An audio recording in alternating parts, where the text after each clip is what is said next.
Okay, I'm gonna use Soul's phone for now. I might have to make a second Discord channel or profile just so I can use my laptop or proper microphone here.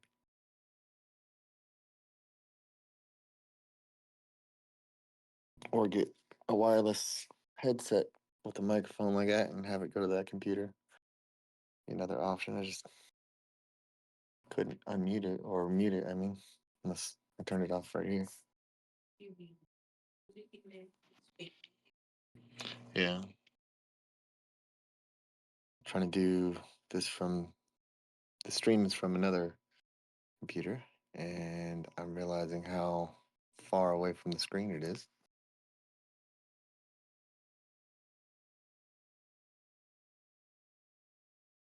I can tighten up that shot like that.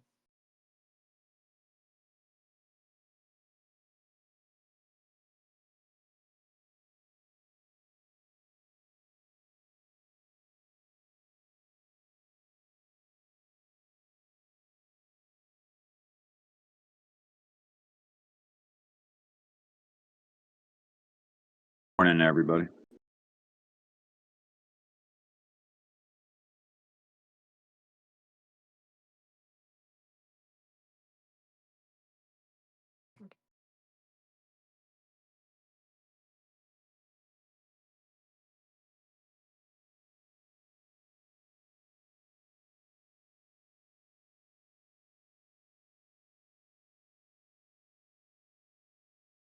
And then turn the television a little to the right, I guess.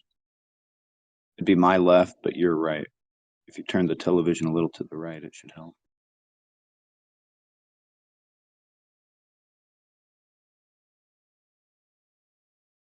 Yeah, but then there's TV actually facing the people here. Oh, I got you. To see if Do because you the have idea this? is that this is actually going to be for other people here too. Do you have Figure this out. on your phone? Do you have the website on your phone? You could share screen on your phone. Yeah, I mean, I can share like the link to what I'm looking at. That way, anyone on there could just look at that instead of this. But I'm trying to figure out how to get to a point where I can make this more easy Because to I use. can I can zoom in on your picture and read every word. She adjusted the camera for a second, and I can zoom in on your picture Mm. and read every word. For blessed is the barren woman, chapter 4, wisdom.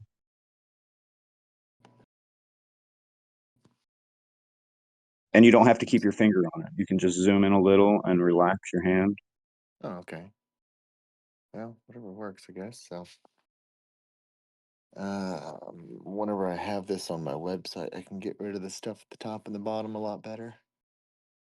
Um, if I'm just reading and not editing, but I like to be able to edit as well. Um, there's no one but my wife here right now, so Oh,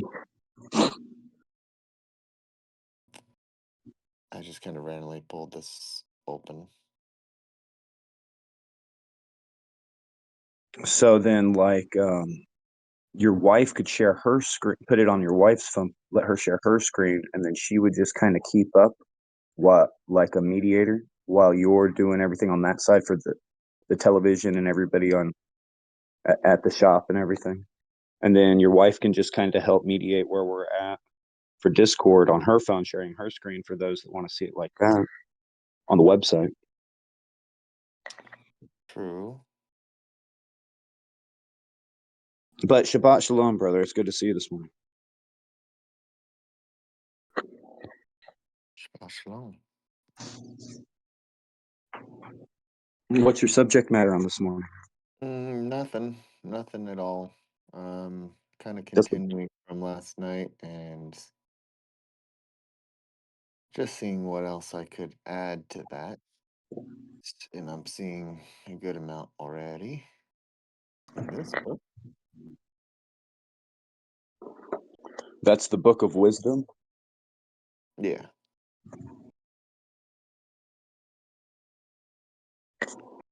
So yesterday we were reading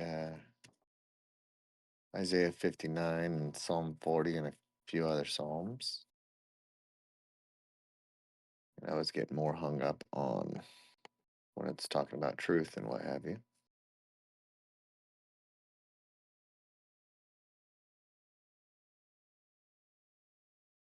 Just hide that. Mm-hmm.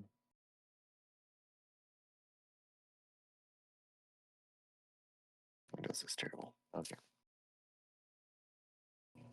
The righteous will stand with great confidence in the presence of those who have oppressed them and those who make light of their labors. When the unrighteous see them, they will be shaken with dreadful fear. They will be amazed at the unexpected salvation of the righteous. People, yeah, at the time of judgment, they will speak to one another in repentance and in anguish of the spirit. They will groan and say, these persons whom I once held in derision, I could definitely work on the wording here, and made a byword of reproach, fools that we were. Thought their lives were madness, that their end was without honor. Why have they been numbered among the children of God? And why is their lot among the saints, among the holy? So it was we who strayed from the way of truth and the light of righteousness. And there's that interchanging of truth and righteousness again, and way and light, all interchangeable. Do not I shame. also hear that Dead Sea Scrolls in there too. Like I don't know where the Book of Wisdom was written, but you can definitely get some highlights of the same verbiage, vocabulary. Tammy says, make it bigger. I don't know. Can it get bigger? It's going to do that. That works good too for us. It's very big. Let's see. What was that? So just kind of rearranged it a little bit. Doesn't like to fill out the sides when it's in this pageless mode. Yeah.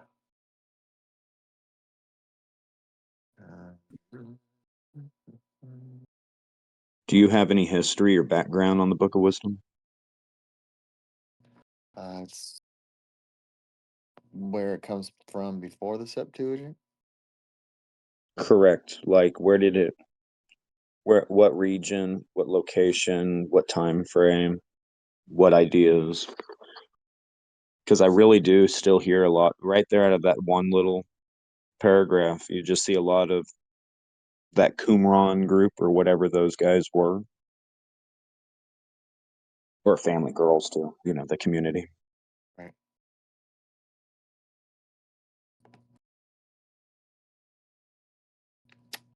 And I don't know if this is one that was found in the fragments or not. Can't remember. I know they had sections of the Septuagint as well.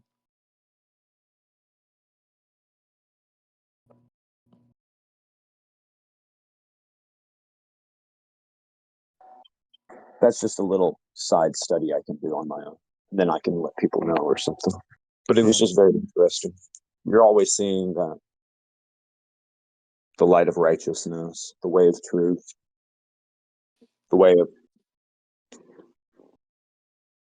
they would have said probably the anointed one. Right. Yeah, I mean, this is something that is repeated just everywhere, but is often overlooked. And then people often act like whenever Jesus says, I'm the way, the truth, and life, I'm like, this has been said so many times before. It's not a new phrase. Whenever you see in the New Testament of people saying, oh, they're following the way or something like that, it's like, this is not a new phrase. This is something David was using and before that. No, that's right. Isn't the original title of this The Wisdom of Solomon? Yeah. That was the original title. Yeah, so it's So now assumed that to be a Book of Solomon.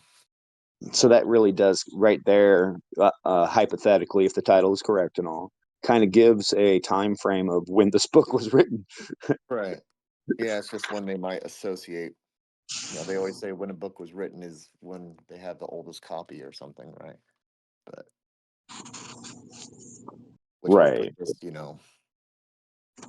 200-300 BC, give or take. But um, I don't know how many copies of the Septuagint it's found in, but I think it's found in most of them. Well, I'm already grabbing all my books and looking. We took our fill of the paths of lawlessness and destruction. We journeyed through the trackless desert by the way of Yahuwah. We have not known. So this is very similar to what we were reading in Isaiah.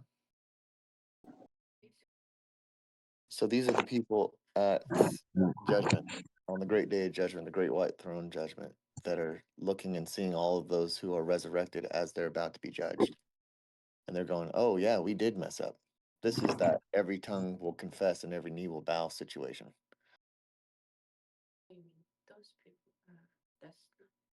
Yeah, it's too late now, right? So now they're going before judgment and they're going, oh, shoot. So they're being resurrected in their regular bodies to be put before the throne, kind of thing, to say, this is what you've did, and whether they're going to be this way or that way, kind of thing. So they're repentant now. Now they're going, oh, wait, we didn't know this way. We didn't do this. We didn't do that. We ignored this. We thought those people who were doing it right were doing something wrong. So yeah, at least that's what I'm assuming here. So all those things have vanished like a shadow, like a rumor that passes by, like a ship that sails through the billowy water. Yeah, I'm definitely gonna have to work on this wording. When it has passed, no trace could be found. Trust kills in the wave. It's fly through the air. I'm scanning through. Afterwards, no sign of it's coming, it's found there, or when an arrow is shot at a target, the air is divided, comes through at once, comes together at once, so that no one knows its pathways. So we also, soon as we were born, ceased to be. There's one of those things. And we had no sign of virtue to show. So they're saying that their whole life was pointless, just like an arrow that flies through the wind does not leave a track. So from beginning to end of their life, they left nothing to show for themselves, right? They did no good works, right? But were consumed with wickedness, with selfishness, right? Self-involved, because of the hope of the unrighteous is like thistle carried by the wind, and like a light frost driven by a storm. It is dispersed like smoke before the wind, and it passes like the remembrance of a guest who stays but a day. The hope of the unrighteous is hopelessness. It's worthless. This is what is talked about being vanity, about being vapor in the wind. Huh? No, I noticed that too. I was going to say that in that last part when you said I'm like an arrow flying through the wind. But it's very interesting how the Oxford Apocrypha version of the Wisdom of Solomon, Hmm. is a bit different in wording than the Geneva Bible's version of the Book of Wisdom. Right, And so, like it's just interesting the takes, but give or take, it's the same stuff. right, Translators like. But I also noticed that difference in. So I'd look at different translating variables, and I could have mixed that arrow analogy with a dust in the wind analogy, and it would have been the same kind of concept. right. The righteous live forever, and their reward is with Yahuwah. The Most High takes care of them. Therefore, they will receive a glorious crown and a beautiful diadem. from the hand of Yahuwah. So this is the crown of salvation.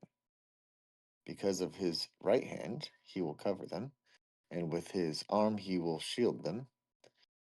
But let's see, Yahuwah will take his zeal as his whole armor, and his arm, all creation to repel his enemies. He will put on righteousness as a breastplate. Why do I not have this linked up to Isaiah? That's why this sounds so familiar. Maybe Isaiah is quoting. Speak for very long, but yeah, that's what I was asking in that side chat, but I couldn't tell if you could see it or not.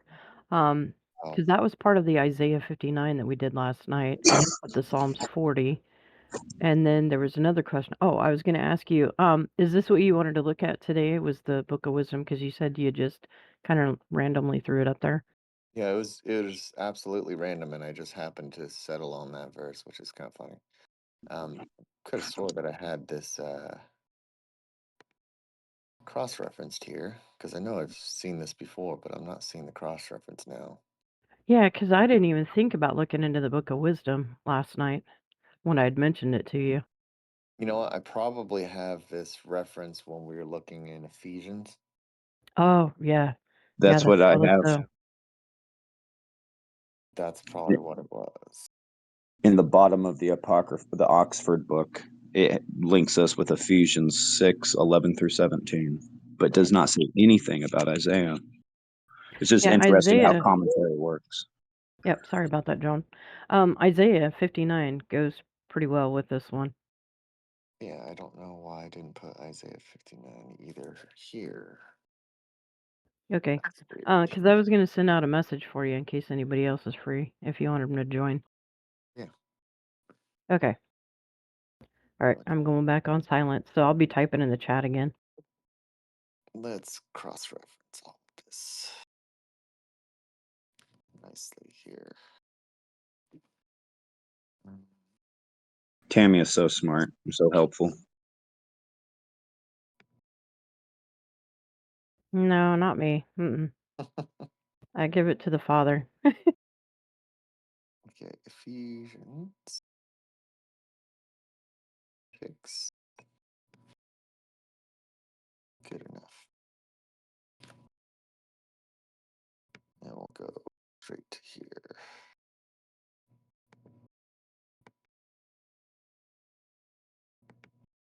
Oh, come on.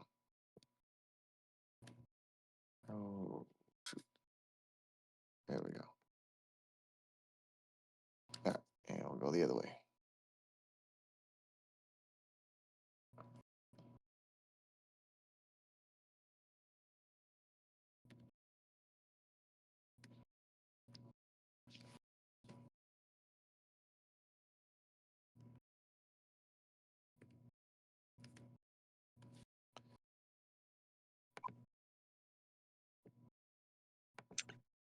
In the Geneva, chapter 1, verse 1, first couple of words, love justice. In the Apocrypha, love righteousness.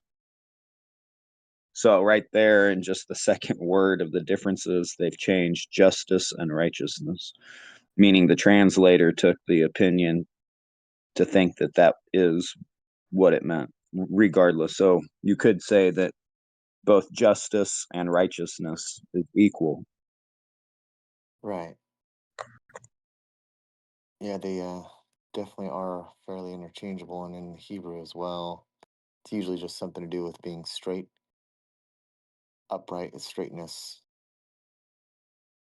justice, just is straightness, um, something like that.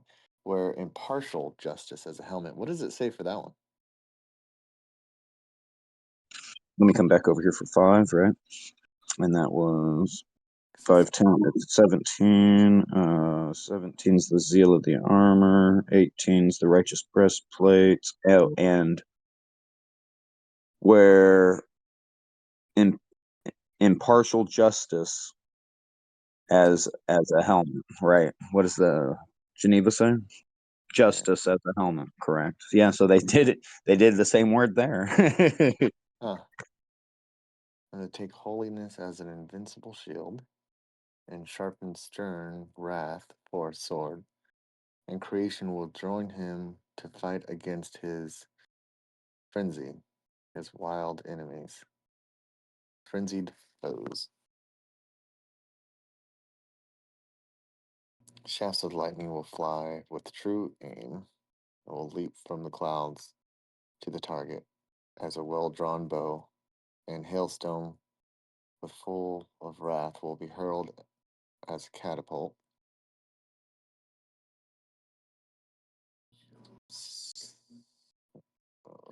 Now it's breaking away from this story. So, kind of. This is saying what will happen at judgment, and this is saying before this. This is going to the day of the Lord now. Seems like, I don't know, or both, I don't know. But hailstones, yeah, on the day of the Lord are reserved for that. I think Revelation talks about. Also parallels to Exodus. Plagues, lawns will lay waste to the whole earth, and evil doing will overturn the thrones of rulers.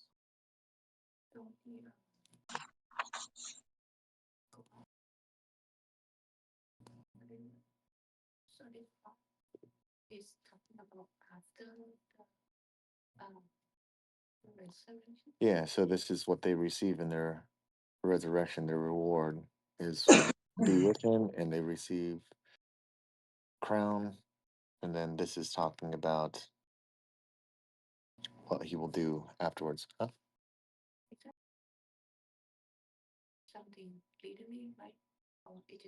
Literally. Yeah, so you see this in Revelation as well, right? In other places. Yeah, you see this crown talked about a lot.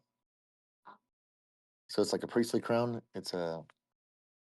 You have the stamp, the seal of God, right, wrapped around the head of the turban, of the hat.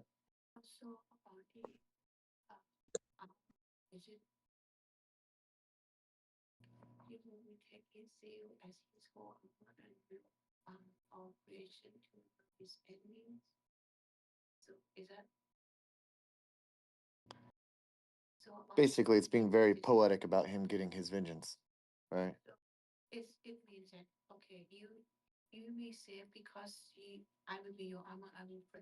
Right. So yeah, I mean, basically, this is taking up his mantle to do what he's been promising to do, and this is fulfilling that promise. This is okay. I set apart my first resurrection. If this is the day of the Lord, right? So I've set them apart, and then I'm gonna lay waste and get the land ready for the millennial reign, or however, right? Thank you. So let's see what else is in here. The beginning of wisdom is the most sincere desire for instruction, and concern for instruction is love of her, and love of her is keeping of her laws, and giving, paying attention. That's wrong, right? And giving, paying attention to her laws is assurance of immortality, and immortality brings one near to God, and the desire for wisdom leads to a kingdom. So this is describing in a very poetic way the path to the kingdom, right? Path of righteousness. Wisdom. Wisdom's personified as a woman, right? Feminine traits kind of thing, right? This is the more beautiful side, the elegant side of the behaviors of the Father, right? And what he teaches. And the beginning of wisdom is the most sincere desire for instruction. So wanting to be taught, concern for instruction, making sure that you're being instructed correctly and wanting to follow correctly is love of her. So that's showing love of wisdom. So people ask about how to gain wisdom. This is exactly it. This is what I've been talking about with just better wording. Um, love of her is keeping of her laws. So following in those instructions, keeping them, not just knowing them, not just thinking about them, but actually doing them. Doers of the law. And he will be and giving, paying attention. I don't know. Paying attention to her. There's probably better. Giving. Oh, you know what? Maybe it said heed before. I think it said heed before. Giving heed to her. Heed means to pay attention to something, to actually listen to it. So that could be worded better. That's my mass correction kind of thing that I was doing.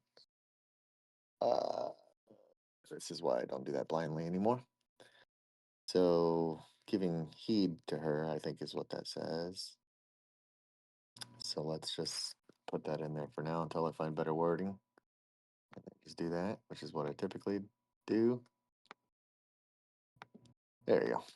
Giving heed to her laws is assurance of immortality. So actually doing those laws, actually paying attention to them, will will give assurance to your immortality or eternal life, your salvation. And immortality brings one near to God in a literal sense, huh? Explanation about what is uh, the law of wisdom. So that, yeah, it's just keeping of her laws. So this is God's laws. It's just general laws, right? So not specific to some different set of laws for wisdom. This is just personifying God's laws and behavior as a woman called wisdom. When you have wisdom, you have to want the instruction. Yeah, you have to desire for sincere, true, honest desire for the instructions. You know, hey, God, tell me what to do. Really seeking that help, that understanding, and then concern for those instructions once you get those instructions is showing that love, and then keeping those instructions. So I've got one for you, Josh. I don't know if anybody else can hear me. It's not that big of a deal, but somewhere in Scripture it talks about how wisdom was before Jesus. How wisdom, it gives an impression, hypothetically, if wisdom was a character or a creature, Right. that wisdom could be Jesus's big sister. And so I always tell the little kids sometimes, especially the boys that have to watch out for their sisters. And what do they do when they have a big sister? Well, that's kind of like Jesus with wisdom.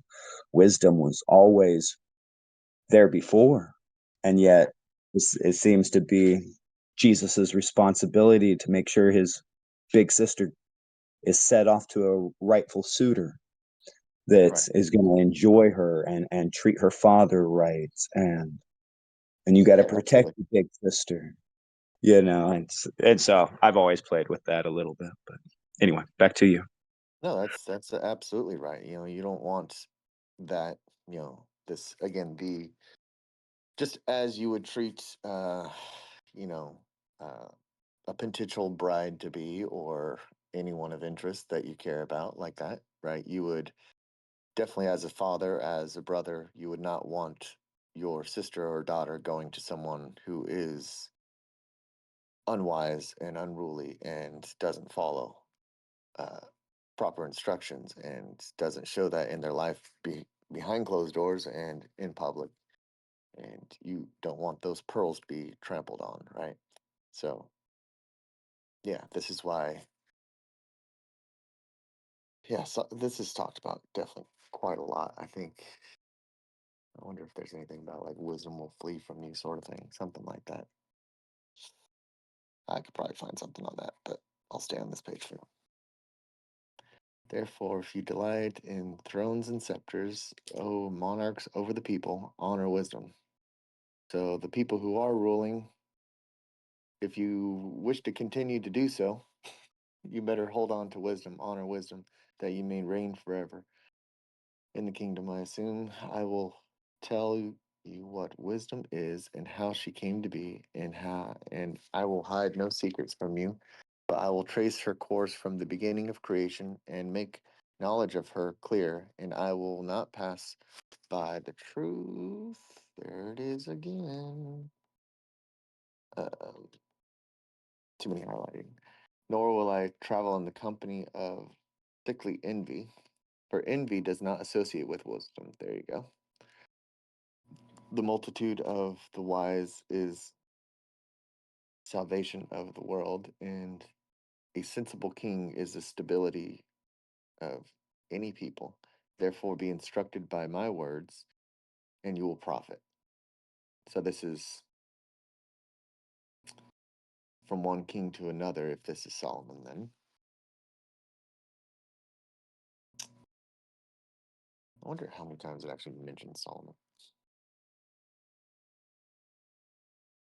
If he mentions his own name, or if this is just subtitles. It is just subtitles. So it doesn't call Are by you name. able to see my questions in chat, Josh? Yes and no. Let's see. I gotta turn on the chat. There we go. Okay. Does wisdom come before or after Isaiah? Before. About 300 years before. Okay, that's what I was thinking. So basically, Isaiah studied the book of wisdom, is why so much of it sounds so, like, almost word for word familiar, right? I wouldn't doubt it. There's, I don't know. I mean, unless this is just, common metaphors that are being used even before Solomon, who knows really who's the original when it comes to certain ideas, but they definitely seem to repeat certain things of each other. We see prophets quoting prophets and things like that as well. Yeah, that's what I was wondering, is if any of this is in the book of the 12 patriarchs. Not about the armor thing. Um, Solomon's respect for wisdom, therefore I prayed, and understanding was given to me. I called on God, and the spirit of wisdom came to me. I preferred her to the scepters and thrones, and I counted wealth as nothing in comparison with her. So he's saying the riches and the rulership of kingship was nothing compared to her. Neither did I liken her any priceless gems, so she's incomparable to gems, because all gold is but a little sand in her sight, and silver will be accounted as clay before her. Love her more than health and beauty, and I loved her more than health and beauty, and I chose to have her rather than light, because her radiance never ceases. All good things come to me along with her, and in her hands unaccounted wealth. I rejoice in them because wisdom leads them. But I did not know that she was their mother. I learned without guile, and I impart without girding. I do not hide her wealth, for it is an unfailing treasure for mortals. Those who get it obtain friendship with God, condemned for the gifts that come from the instruction. May God grant me to speak with judgment. Let's see, down here it says, there is in her a spirit that is intelligent, holy, unique, manifold. I don't know. I gotta kind of define these. I gotta try to find some source text for this and see what the Greek's actually saying. Um, I feel like I found that before, but I'll have to find it again. Subtle, mobile, clear, unpolluted, distinct, invulnerable, loving the good, keen, irresistible, beneficent, humane, steadfast, sure, free from anxiety, all powerful. Just aspects of wisdom. So in wisdom is these things, and penetrating through all spirits that are intelligent, pure, and altogether subtle. Don't necessarily need that as a list, but that's right. For wisdom is more mobile than any motion. Because of her pureness, she pervades and penetrates all things, for she is spirit of the power of God and a pure emanation of the glory of the Almighty. Therefore, nothing defiled. Some of these are the qualities of Proverbs 31. What? Yeah, right, exactly. Um, And John Paul's quoting Proverbs 1 too, because that's how it starts out. oh, yeah, right. For she gains it. Sorry, defiled gains entrance into her. For she is a reflection of eternal light, a spotless mirror of the working of God, and an image of His goodness. Although she is but one, she can do all things, and while many remaining in herself, she renews all things. In every generation, she passes into holy souls and makes them friends of God and prophets. For God loves nothing so much as the person who lives with wisdom. She is more beautiful than the sun and excels every constellation of the stars. Compared with the light, she is found to be superior, for it is succeeded by the night, but against wisdom evil does not prevail. So, very poetic things about Holy Spirit, basically. And I could hear all of like chapter 8 of Proverbs with the prudence, the lady of prudence, I wisdom with prudence. That other girl, the other one, and she snags men up like because they always want to do bad things. Although when you start putting these proverbs and who wrote these proverbs and the wisdom of Solomon and what was Isaiah reading, you can kind of see he wanted to find out like the of his time, the wisest man. Oh, something was happening to your audio. I heard you, but it sounded like you were really tiny in a tin can there. I apologize. Oh, there you are. That was distorting in a weird way. But yeah, let's see. I'm sure I can cross-reference Proverbs and Psalms and stuff all day in this.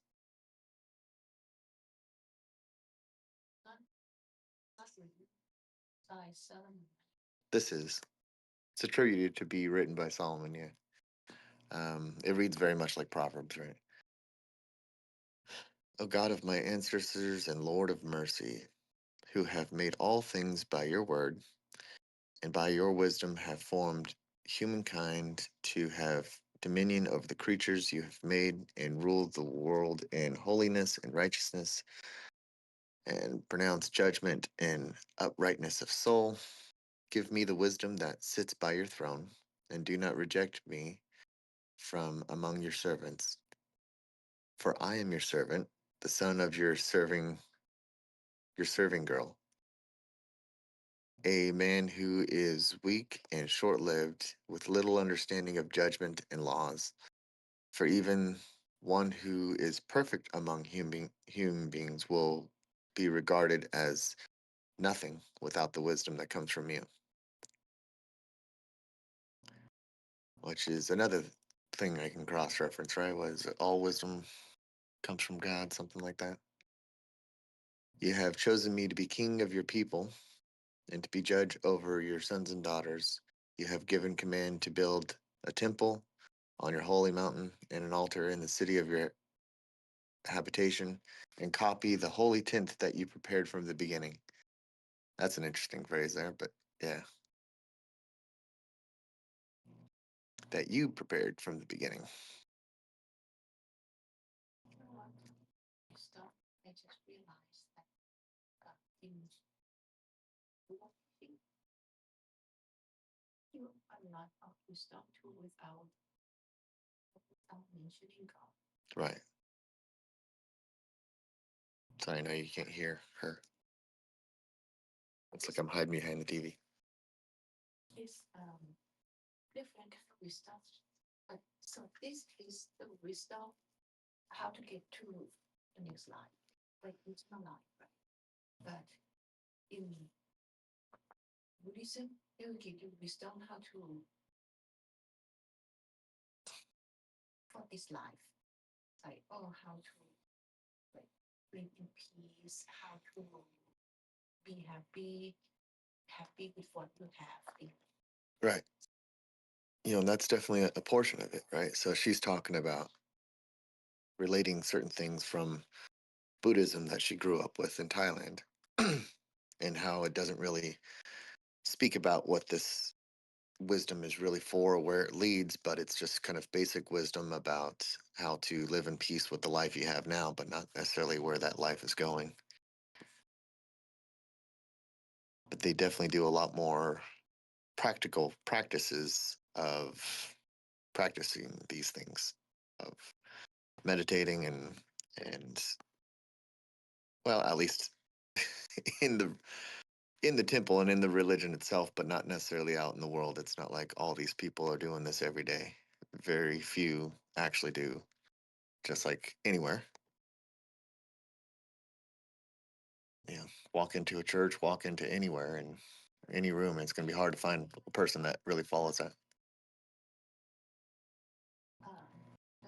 The room for meditation, right? In their own house, a room for meditation. Especially people who have like I would say have like room with order. Yeah, shrine kind of thing. Yeah, been to one of those. Did you ever see that movie, The War Room? Uh-uh. So it's a Christian movie. Maybe it almost kind of looks like, I'm a hillbilly, so to me it looks like a Hallmark Channel movie. But it's a Right. good movie. It's called The War Room. I think it had a black lady as the star of the movie. She purchases a house. She wants a room to meditate or a room to pray. So some of the ministers talk to her and people, and she comes to the conclusion she needs a room to pray in, a room to battle her wars and prayer in. So she puts a chair in a closet. The closet's completely empty. That chair in that room is her war room. That metaphor and that concept moved me so much that I almost emptied out a closet and put a Right. chair in a closet. Man, I was like, that's really good metaphor for real stuff there. Yeah, prayer closet. Yeah, private room for it, right? Spiritual warfare kind of thing. With yourself, not get distracted. Yeah, cutting out distractions. Yeah. Cutting out the world. Focusing on what's beyond your own eyes, right? This is an interesting one here. It starts telling the whole story of everything through vagueness, which I think I was mapping out with these little blue inserts here. So going all the way into chapter 11, he's still telling the story from Adam. Wisdom protected the first form father, Adam of the world, when he alone was created. But when an unrighteous man departed from her in his anger, he perished because in rage he killed his brother. So fairly obvious, Cain and Abel. When the earth was flooded because of him, so it's attributing to that sin starting with him. That's kind of interesting. Wisdom again saved it, steering the righteous man by a worthless piece of wood. That's kind of interesting how he puts that. Huh? Go open? Yeah, okay. Um, wisdom also on the nations in wicked agreement put perfection to recognize the righteous man and preserved him blameless before God and kept him strong in the face of compassion for his child. This is where I was questioning things, I guess. Wisdom rescued a righteous man when an unrighteous were perishing. Yeah, this is law. Escape from the 5 cities. Yeah, Sodom, Gomorrah, and the other ones. Interesting. Yeah. And a pillar of salt. So little key things here and there. When a righteous man fled from his brother's wrath, Jacob and Esau.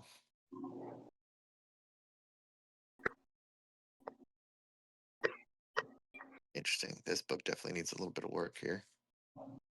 Could you hit that worthless piece of wood thing again? I might have misunderstood what. Oh yeah, it's talking about the ark. Sounds like, Yeah. or the cross. Steering. Yeah, I know. You can. Where is Probably that mentioned at? This is Wisdom chapter 10. Yeah. Okay. Probably second or third verse. I don't know. I need to put these verses back. When the earth was flooded by him, because of him, Ah, wisdom saved it. Yeah.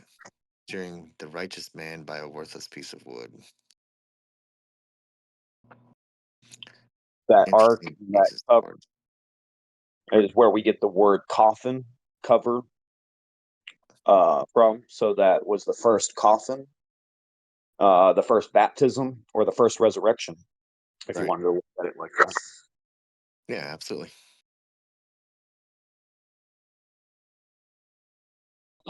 It would be funny if we found out some weird metaphor time that they used gopher wood to make the cross. I'd be like, wow, that's heavy. According to Ron White, I guess gopher wood was just laminated wood. But take that for what you will. That's right. Some attribute it to some plant that's known today, but it's definitely a very unknown word. And if it was lamination, then that was probably why it would be unknown. Now there is gopher wood in the borders of Georgia and Florida. Right. And there is a whole conspiracy on that. There's some people who have taken it to a whole new level. Yeah. So question is who called it gopher wood? Was it? I know. Yeah. I like their rebuttals are fun. They seem to have, it's like the Mormons. When I ask them about archaeological information, they have their stuff, but I Right. have to ask myself, where did you? I mean, but I stay out of that. I try to stay neutral, and just so I can understand where they're coming from, and maybe Yahweh will give me a nugget, and it'll be like, oh, okay, cool, but no, I totally understand what you're saying.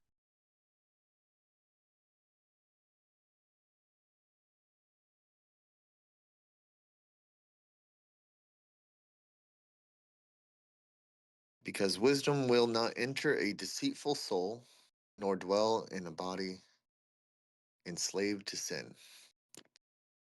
For a holy and disciplined spirit will flee from deceit and will leave foolish thoughts behind and will be ashamed at the approach of unrighteousness. That is first chapter right there. That is very good.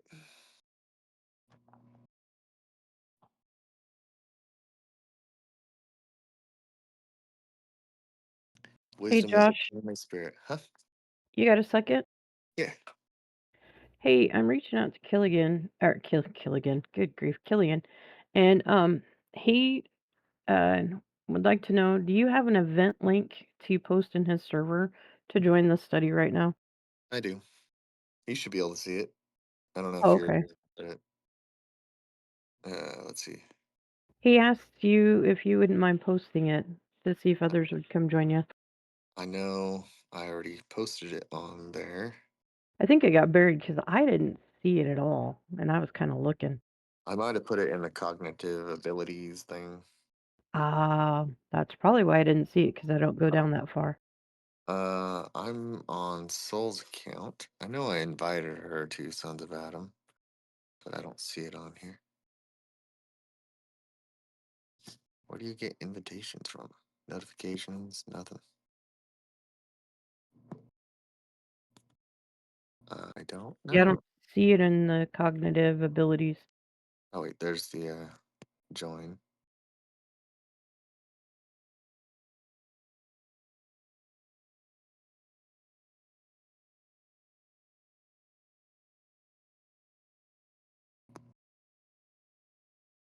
I'm all locked out of everything because Killian's got to give me rolls now. Oh, okay. Hold on a sec. This looks so different.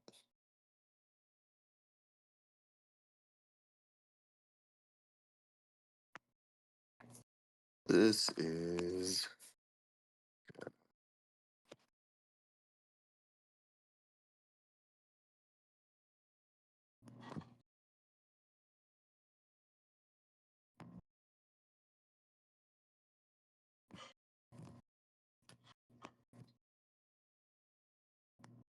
Okay, I'm telling him.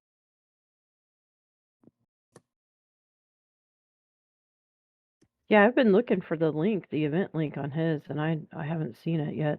That's why I was thinking maybe it got buried.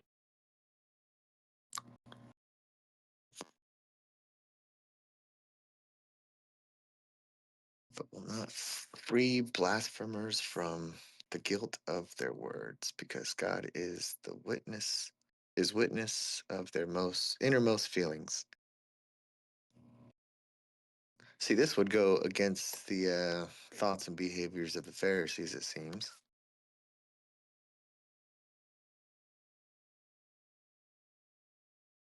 The whole, if you've committed murder, if you've thought about this against your brother or this or that, right? Like these sinning with thoughts sort of thing. It seems like that's a new concept whenever you're reading the New Testament, right? But yet, here it is. A true observer of their hearts and hearer of their tongues.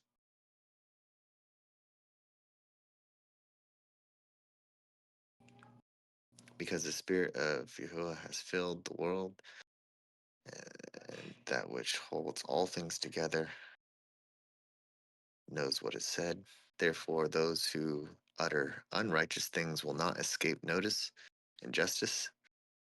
When it punishes, it will not pass by them, for iniquity will be made into the counsels of the unrighteous, and report of their words will come to Yahuwah to convict them of their lawless deeds, because of their jealous ear hears all things,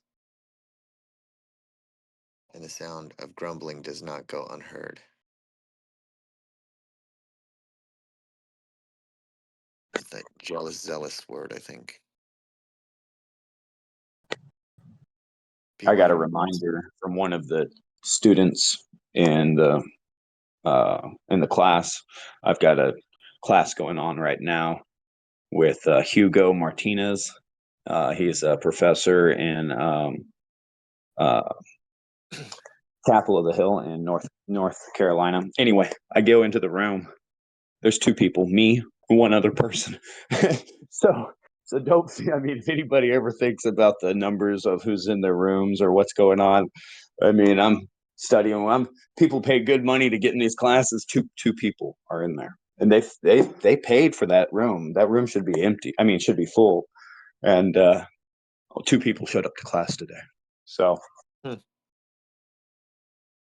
Okay, Josh, I sent him 2 links, but it doesn't have the word join. It just shows interested. Oh, strange. Yeah, I don't know.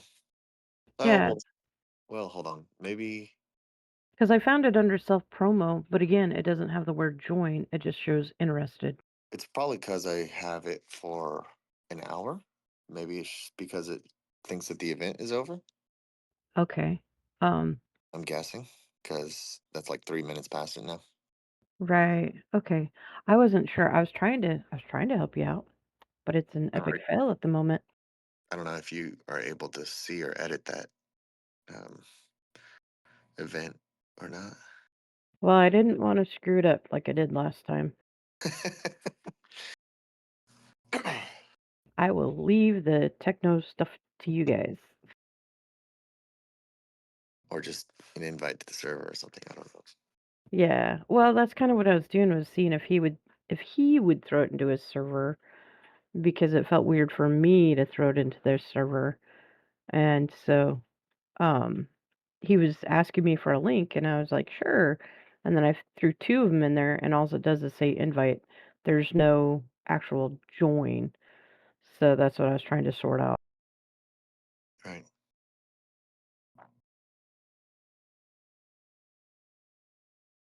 But it is something to think about for next week to get other people to kind of come in and join because they are getting buried. It took me a little while to find it.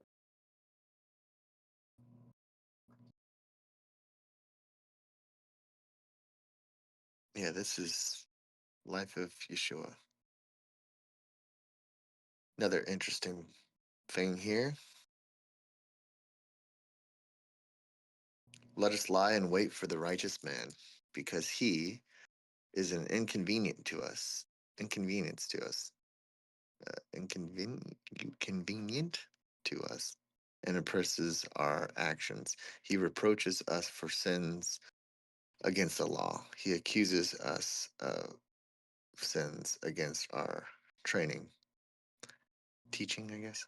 He professes to have knowledge of God and calls himself a child of God. He became as a reproof of our thoughts. There's another judgment of thoughts thing. He is a very the very sight of him is a burden to us, because his manner of life is unlike that of others, and his ways are strange. We are considered by him as something base, and he avoids our ways as unclean. That's interesting too. Just like avoiding something that is unclean, he avoids unrighteousness as unclean. A lot more specific. Now there's customers here, so um, he calls the last end of the righteous happy and boasts that God is his Father. Let us see if his words are true, and let us test what will happen at the end of his life. For if the righteous man is God's child, he will help him and will deliver him from the hands of his adversaries. And let us test him with insult and torture, so that we may find how gentle he is, and make trial of his forbearance. And let's see, let us condemn him to a shameful death, according to what he says, he will be protected. So that is very, very detailed.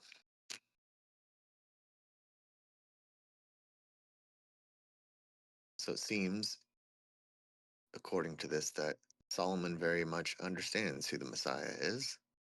And this is also something that was very clear in the Testament of the 12 Patriarchs, too, as they seem to know very, very much so about who he was and who he would be. Seems a lot of these prophets very much understood that, but yet by the time you get to the Pharisees, they have no idea who the Messiah is supposed to be.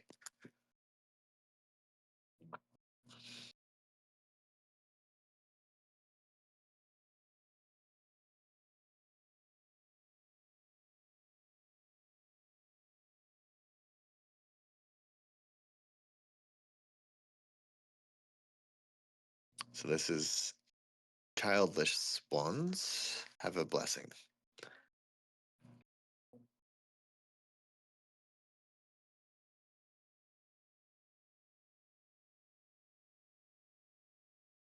Yeah, see, this eunuch is more than someone who has not had relations with a woman, or vice versa. This is someone who's done no lawless deeds, who has not devised wicked things against Yahuwah. For special favor will be shown him for his faithfulness, and a place of great delight in the temple of God. For the fruit of good labors is renowned, and the root of understanding does not fail. So this makes me think about the eunuchs that were born as such. Because when I think of eunuchs, I think about them being a part of the 144,000. And I've Right. had somebody tell me that they can't be a part of the 144,000. And I asked them why. And they said because part of his law was that they couldn't have any kind of blemish. And I said, yes, but if he created them to be born that way, that wouldn't be a blemish because he creates these things for a specific purpose. Yeah, I don't know about the blemish Can thing. I interrupt a little? Yeah. Sure. So, one, we have the 144,000 virgin men, if that's what you're thinking of, in Revelations. We also have 3 different kinds of eunuchs. Right. And then we have the whole concept of why this would even be going on. So, the king of that territory is not going to allow some other guy that could pass his seed on. And so we understand all that. So, then how does that relate? Okay, so we already know about idolatry. And so this 144,000 were born kind of never to commit adultery, or I'm sorry, idolatry, or to waver in any other pagan gods. They didn't just make themselves eunuchs for the Almighty. They were born. It's almost kind of like Aaron's lineage. You don't get to choose whether or not you're going to be in charge and have a democracy to find out if the votes. He's going to tell you who it is, and these guys were born already known in the womb, kind of thing, or that concept. So I've already looked at that a little bit and tried to figure out which avenue would that work at, and that's the closest I've got. And I'm not saying I'm right.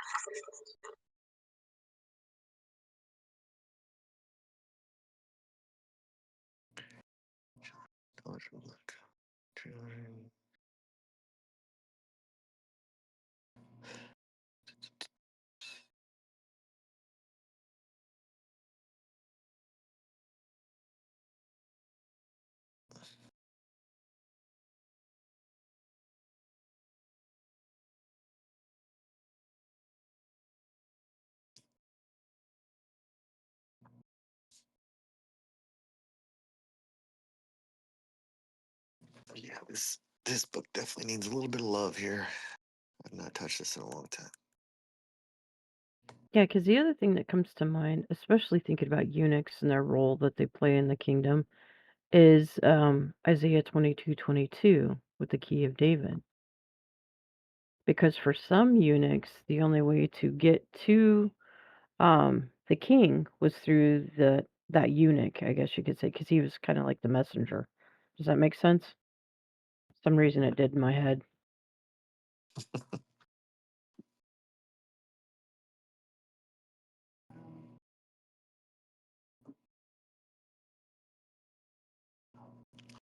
Yeah, but when it comes to guys, some guys can't trust another guy around their number one woman, especially if you're around her even when she's in her most vulnerable.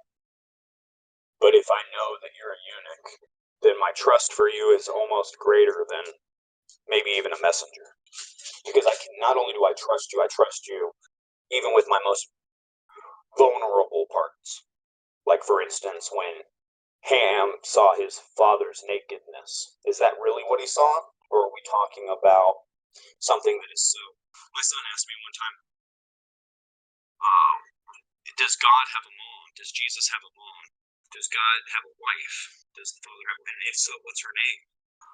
I said, humans have made everything so dirty. He's kept that away from us. If it is anything, if it is even real, we won't know because we have blasphemed and made everything so dirty that he will let us. But now, if you were a eunuch for the Almighty, would he let you? Well, a eunuch is what a eunuch is, so therefore, yes. And so that whole part of that is based on sexual concepts in the palace. I can't have a man running around here with the wrong mindset. So we turn him into a steer. Right.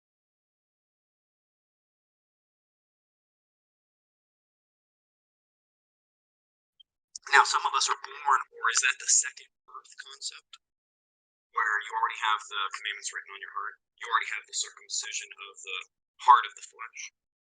And so, is this, it gets deeper, but it's a good subject matter.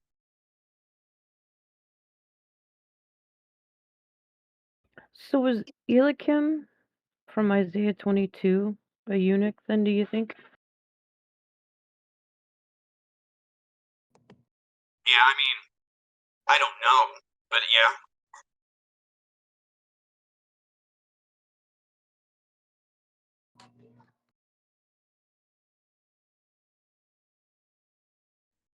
But there's a lot of speculations. Like I try to tell people a lot. I sound like I know something.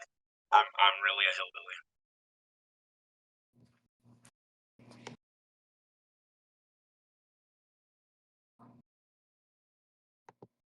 Most people, if they hear banjos, they go running. I hear banjos and I go running towards it. I'm like, yeah.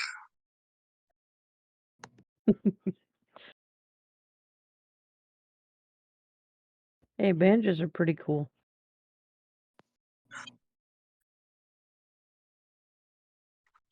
Meanwhile, Josh, I'm sorry. I feel like I got off track. Oh, you're good. Well, then this makes me kind of try to relook at the letter to Philadelphia out of Revelations 3:7. I apologize. I interrupt again. Guess what just came in the mail? Oh, I'm sorry. I can't hear you very well, John Paul. It helps if I don't put my finger over the mic as well. I just got something in the mail. I'm super excited. I got to tell everybody. Charlie's Great Adventures just showed up. Nice. So that's Rob Skiba. I'm sorry, that's Jeremiah Skiba's new book. And I ordered it a couple days ago when he was on promoting it, and I was like, deal. And so I got Charlie's Big Adventures Around the World or Not by Jeremiah Skiba. I can't wait to read it to the grandkids. Nice. Anyway, I'll let you get back to class.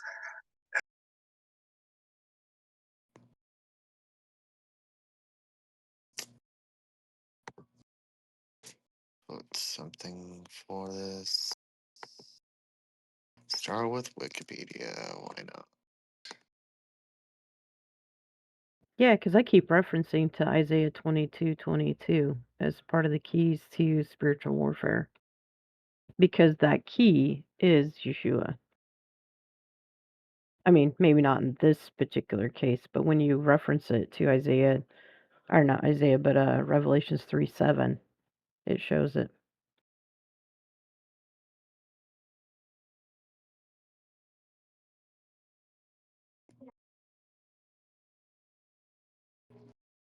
Let's see if I can do this.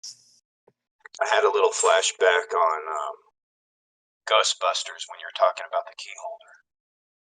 And I was thinking of Ghostbusters with the key master and was the other one the door master? But yeah, no, I think Jesus is the key master of all of these. So I agree with you.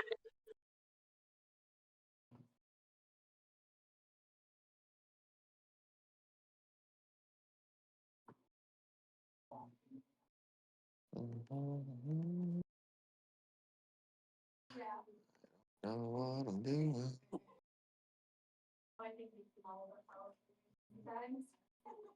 It's really hard to do with trackpad. Okay. Trying to see how I want to format that. And then I can put something about him in here.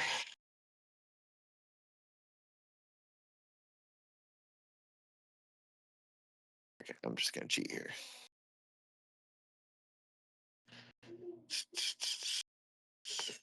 I'll be right back.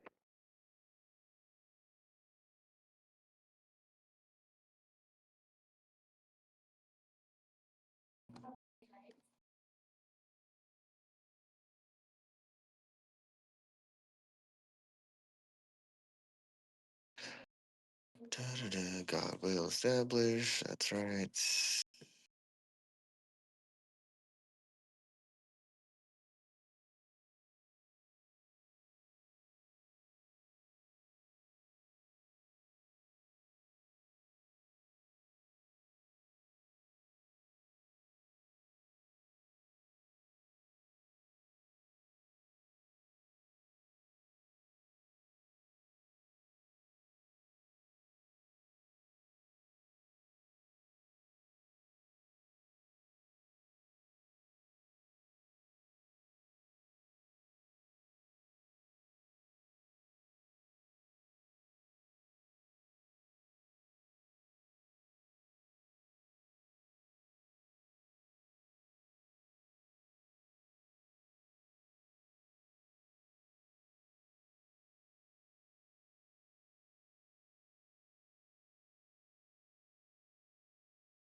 What time does services start there? People start rolling in.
Something happening with her phone.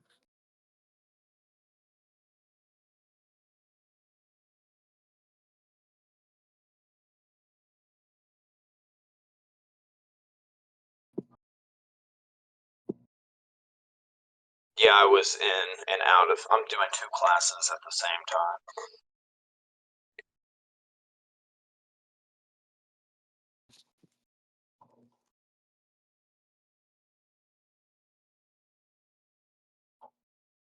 And Josh, you're gonna have services there at the shop here in a little bit. No, this was it. Oh, well, I'm glad I was here. Yeah. There's actually customers here right now. So, he said most likely not a eunuch. So do you ever have anybody ask questions or anything like that? Well, they came in for food, but they leave with like questions. Haven't had this going on long enough. We've only had one guy here, and he was already very familiar with a lot of things. A customer of ours that had come by one time. So I have not had much. I do see the possibility of it. Yeah, I'm hoping. So I mean, sometimes I'll leave this computer open right here and have a slideshow going, and it'll have the Bible study thing. But at some point, whenever I have more TVs as well, I can have little clips of our studies and things like that to show what this looks like, and then have QR codes that pop up, and maybe you can go watch that video or something like that. But for anyone interested, that's in the restaurant. Scripture says something like, "We entertain angels daily," as if angels come into your life. You never know. They put on the vessel of a human or Right. whatever, and they come into your shop to get a bite to eat. Just to, and people are quiet. You don't even know who you've helped or not helped or whatever. And so Right. it's just so interesting. You have a way that the right hand won't know what the left hand's doing, kind of thing, and yet still get things done. So I like that kind of concept.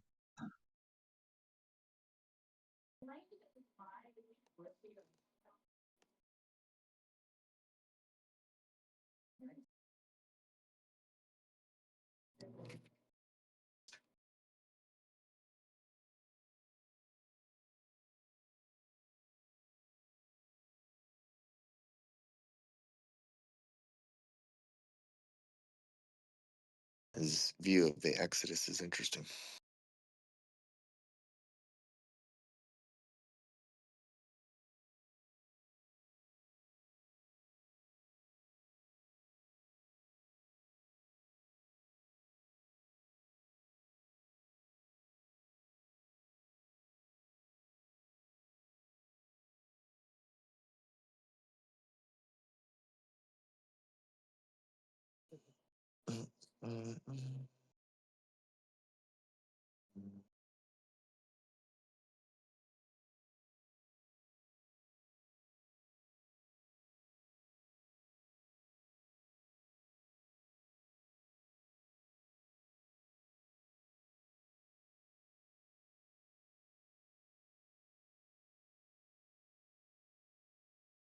definitely has a lot of focus on the Exodus, which is interesting, which would not have been that much later than his time.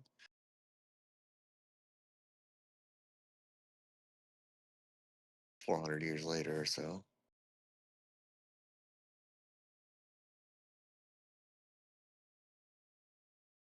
Don't know how much other books of Solomon talk about the Exodus.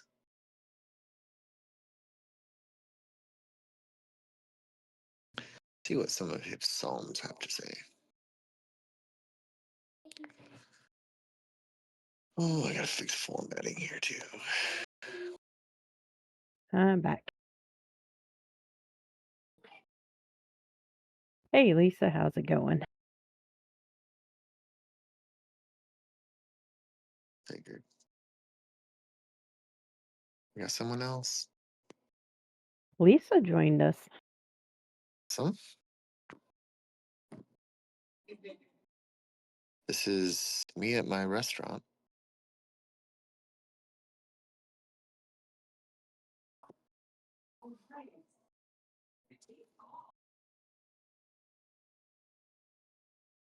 And to answer both your questions, because I don't know if they got answered, Lisa, um, yes, that is Jeremiah's book that John Paul ordered and showed.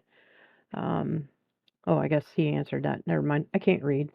And then last night we were digging into Isaiah 59 and Psalms 40.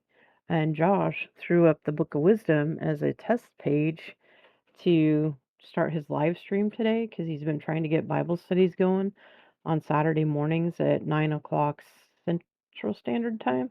Or is it your Yeah, time, Josh? 10 o'clock Eastern, so yeah, 9 Okay. Central.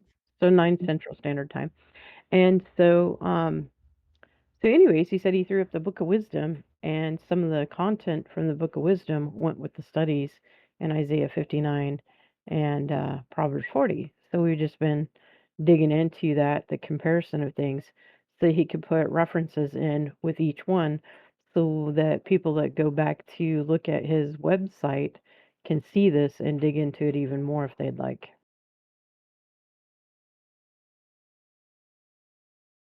And I have grandsons today, so I've been trying not to do a whole lot of talking.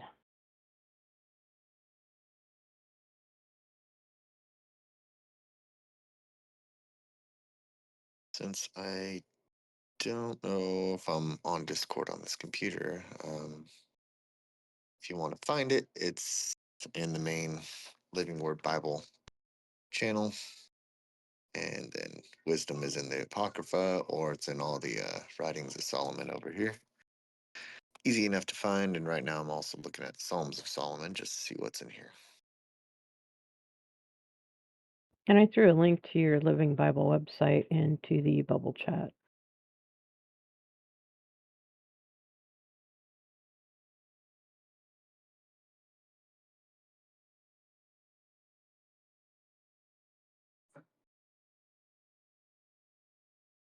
See, and I was telling Josh earlier, I didn't even think to look into the Book of Wisdom to see if there's anything that would match Isaiah or Psalms. But there's actually quite a bit that does. So I'm kind of thinking and leaning towards the idea that Isaiah was studying the Book of Wisdom with some of these quotes that we see here.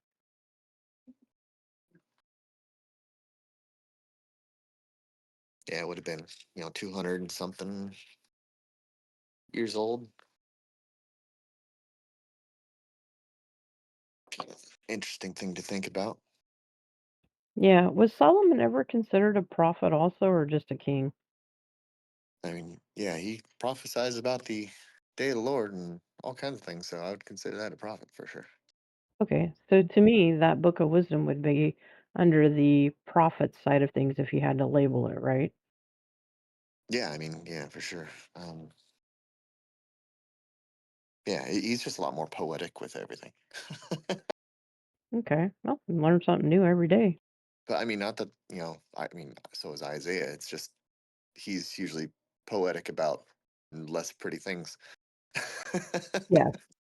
Not always. I mean, even like okay, like if you want to talk about poetry, look at anything past 59 or so. Once this starts going pink here,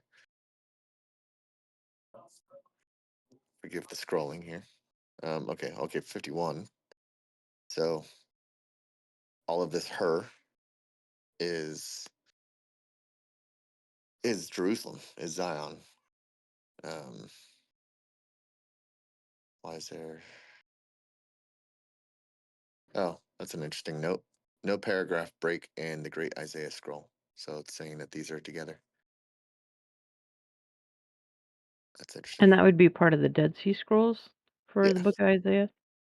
yeah. And then chapter 54. So 51, 54. I don't know if I've even gone through all these yet. And then 60,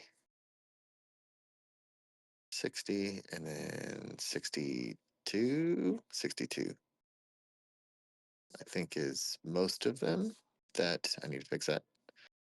Are talking even here, though. Personifying the kingdom as a woman, which we see many do, even Paul, which was just referencing Isaiah. Um, And that's the kingdom, the new kingdom to come, right? right.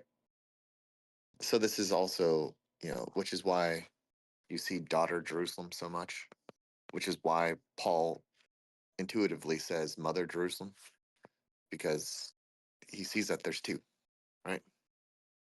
So Yeah. there's the righteous, undefiled one, the childless one, and then there's what's called the daughter, or the lesser, I would say, the smaller Jerusalem, which is the earthly Jerusalem, which goes a whoring after other gods and what have you. It's the typical Right. language, right? Um, defiling herself.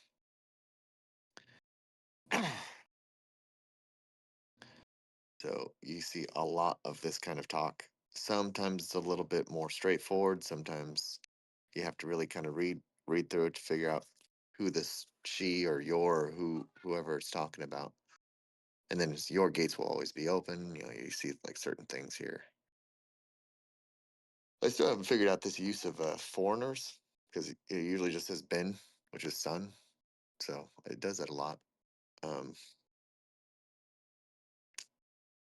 don't know. But anywho, I need to fix some of these as well. Isaiah 58, too good. Definitely need to really, really go deep into Isaiah. There's a lot of issues that I would like to touch on whenever it comes to all of these things in this light yellow here are all different, sometimes very different in the Septuagint, which I just had to do highlight after highlight. This is the old system that I was using, which was putting comments off to the side of what was different, because I didn't know how to format this yet, but now I think I do. Sometimes it's little words. I will not be your healer. I will not be your chief. Little things here and there. But yeah, Isaiah definitely needs a lot of help. Um, this portion missing from the Dead Sea Scrolls, little bits like that. Not in Septuagint. Not that all of it's super significant, but sometimes it might even say the same idea, the same concept. It's just worded very differently. But sometimes that's also the translation that's being used of those two things that make it look so different. Someone with a massive subwoofer outside that is shaking my windows. That With is the the loudest massive I've what? heard it. Shaking my windows. That's weird. Yeah, this happens fairly often in this parking lot. Someone with these massive subwoofers in their car goes blasting by. First time it shook the windows, though. That was crazy.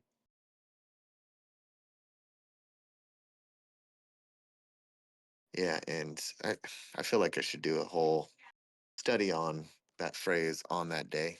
I know you can't hardly see it, but No, that'd be a good one because there was that one, that phrase, and then the 3 temples. Because I've had questions about the 3 temples, like, especially the 3rd temple, the significance of the 3rd temple before the coming of Yeshua, because there's so many different interpretations of it that I'm coming across. And the wheel's like a whirlwind is like a cherubim, isn't it?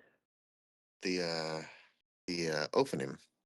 Right. Okay. Yeah. I gotta do a list of angel things to keep them straight. Yeah. So that can't be a coincidence that it's saying that right there. Um, this is the issue when it comes to reading and studying things when you have generic Hebrew words that are used for very specific things. Right.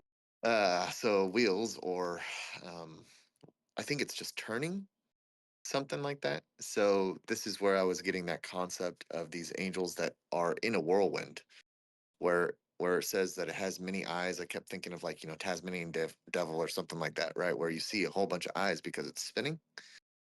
That's just a thought.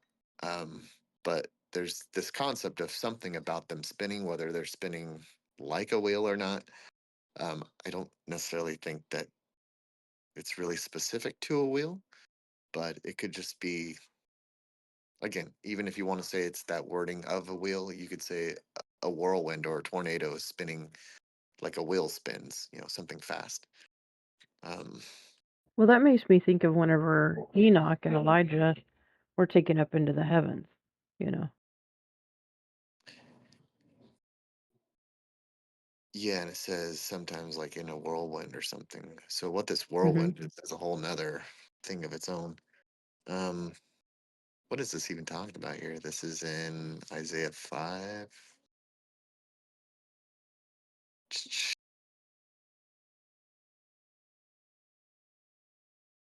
The way Sheol is talked about is kind of funny too sometimes. Sheol has enlarged its appetite, opening its mouth beyond measure. That's funny.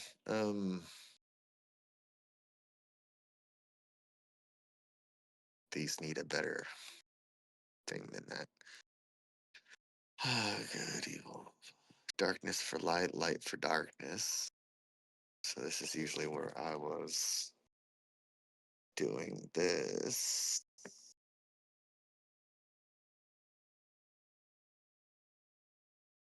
Bitter for sweet, sweet for bitter. I don't know that this is necessary, but here we are.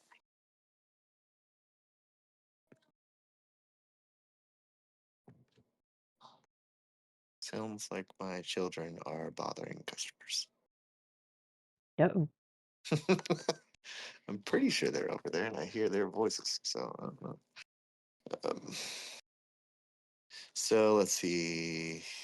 Therefore, the anger of God was kindled against his people, stretched out his hands against them, struck them. Mountains quaked, and their corpses were like refuge in the street. For all this, his anger has not turned away. He raised a signal, nations far away whistled. For people at the ends of the earth, here they come, swiftly and speedily. Speedily. None of them is weary, none stumbles, none sleeps, not a loincloth is loose, not a sandal thong broken. Their arrows are sharp, all their bows bent, their horses' hooves seem like flint, and their wheels like a whirlwind. So now it is a chariot wheel that's being compared to a whirlwind in this case. So they're coming fast. So this has nothing to do with Ophanim. Ophanim, however, their roaring is like a lion. They're young lions. They like young lions. They roar. They growl and seize their prey. So this is about the coming of Babylon, right? I thought it was the anger of Yahweh. Because he's sending uh he's raising a signal for nations far away. For people at the ends of the earth, here they come swiftly. a coming judgment on them, right? Because isn't that what Isaiah is about? Or Isaiah's to Israel? So is this after? Where does Isaiah take place? This is to the northern kingdom. I'm not sure, but Isaiah 59:17 says, "For he put on the righteousness as a breastplate and a helmet of salvation upon his head, and he put on the garments of vengeance for clothing, and was clad with zeal as a cloak. And according to their deeds, accordingly he will repay fury to his adversaries, recompense to his enemies, and to the islands he will repay recompense. And so shall they fear the name of the Lord from the west, and his glory from the rising of the sun. And when the enemy shall come in like a flood, the Spirit of the Lord shall lift up a standard against him." So, I mean, I'm not sure, but as you were reading that part, this is what was coming to mind. Let me see if I can type it into chat.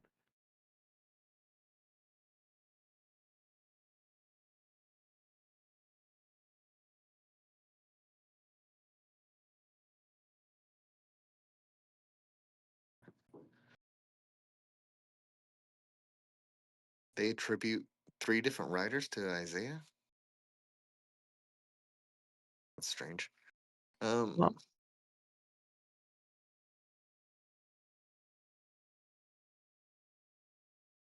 that didn't come Kingdom out of right. Judah.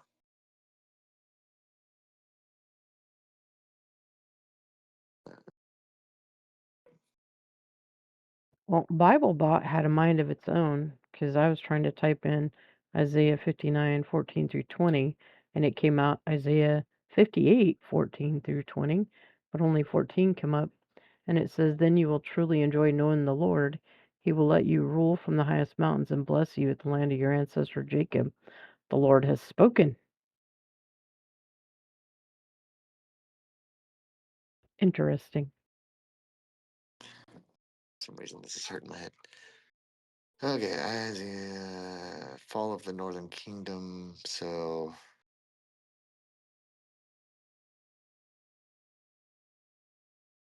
which was first? Even though it says that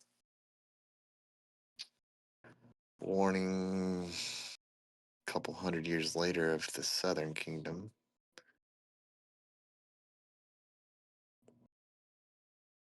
So yeah.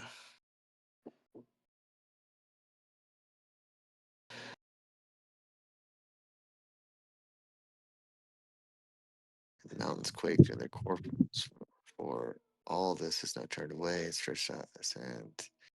He will raise a signal.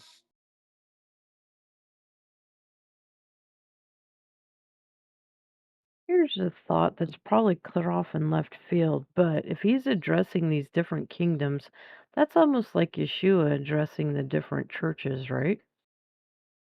Because it seems like the warnings are almost similar. Yeah, I mean, all the warnings are effectively the same, right?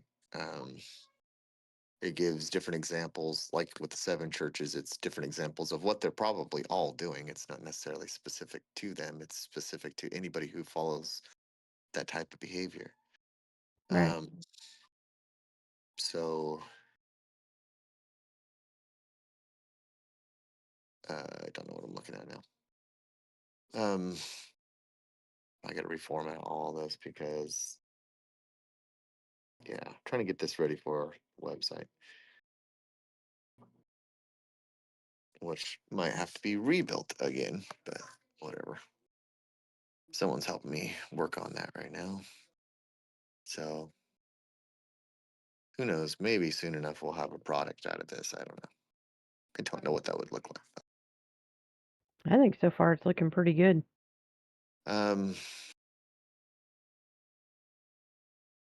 Yeah, I definitely need to set straight on timelines with Isaiah and figure out who he's speaking to specifically and also how that relates to anybody. Um, just like what we were looking at with what was it? The Book of Zechariah Wisdom? Oh, Zechariah, yeah.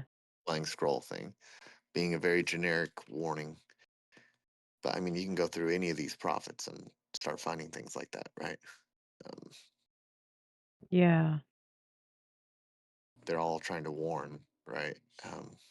Anyone walking in righteousness, period, trying to warn someone who's not, especially really being offensive towards the creation and towards the Father and all that, is prophesying against them, right? I mean, this idea of like even a prophet being like a vocation or something is not so much. It's just someone who's willing to speak out, who's often repeating the same thing. It's the same message over and over and over and over. It's not really anything brand new. It's not like, oh, I've got this brand new revelation and I have to prophesy about some new revelation, some new judgment or something coming, right? Not often, right? And a lot of the ones that are coming as a revelation to these prophets that are right before some sort of event is also a foreshadowing of a bigger event to come, which is another foreshadowing of a bigger event to come.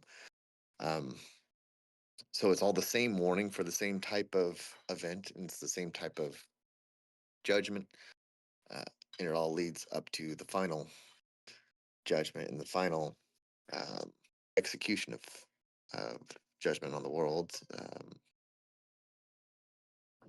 using these kingdoms and stuff as an example, setting up Israel to not really even be a kingdom at first, but to represent the kingdom to come, which then they formed it into their own little kingdom there.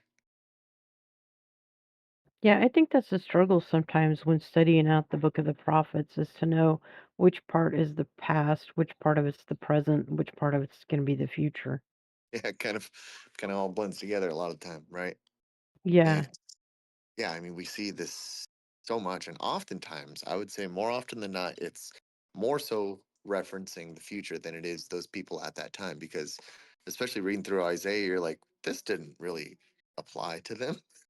You're like, this is talking about the day of the Lord, because it even says like on that day, on that day, on that day, on that day, over and over and over, which is why I have all of those days highlighted, right? Because really it's talking about this is the true judgment that's coming. You guys are only going to get a small portion of this in this life if you continue this behavior. But if you continue that behavior, not only will you get that portion, but you're going to get this one to come when it comes to that final judgment. So that's why it starts talking about the day of the Lord so much, and why it talks about the great white throne judgment and stuff like that. Like, I don't know, review judgment. Sorry, word search here. Let's see. Day of Vengeance. He's got a lot of different titles.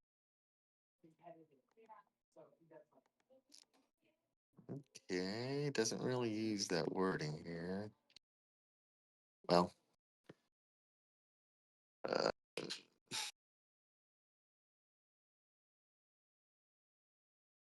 yeah, all this talk of the root of Jesse and things like this, the branch and all that is too much distant future talk. But that's the grander point to their smaller judgment that's coming. A lot of the warnings that he's giving, um, which whenever you watch things like the Bible Project, I think it's called, right? Those videos, very good videos, but they're also very surface level. They're also very literal to what was happening at that time. These were not written just for people at that time. That's why people are so obsessed with reading them after those judgments have already occurred. Because it's not about those judgments. It's not about the Assyrians or the Babylonians coming. Those are all representations of basically him sending his own angelic army on the day of the Lord, right? So right now he uses worldly armies to do his bidding, right? He puts kings in power for a reason, to bring Yeah. judgment, to basically reap what they sow. Um, yeah, there's little things like this. This is explaining the morning star.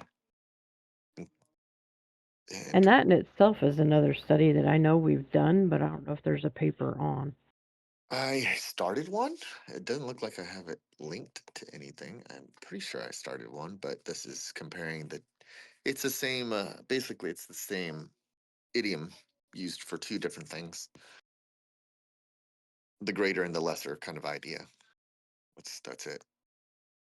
Yeah. People get really carried away about the actual star or a specific person, and then why is it used in Revelation, and then there's even a video about the guy that does the